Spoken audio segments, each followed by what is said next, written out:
Etong panoorin niyo mga boy. Tabi-tabi po sa mga kumakain. Cake na ugis tae. Grabe na yan mga pagkain ngayon sa Pilipinas mga idol. No? Paano mo kaya makakain yan?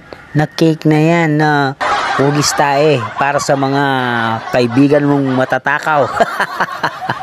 Grabe na yan, grabe. Yan, inukit-ukit na po yung cake yan. Yan. Pagkatapos mong inukit, yan, ginawa na yung pabilog na cake, yan, paikot-ikot, yan, minasilya na yung sa taas, yan mga idol, no? Yan, inaayos na po yung cake, yan, ang gandang cake yan mga idol. Perfect talaga ang cake na yan. Para sa mga kaibigan mong bisita mong malakas kumain ng cake. Uy, grabe, linagyan ng ugis tayo talaga. Oh my God. Ay,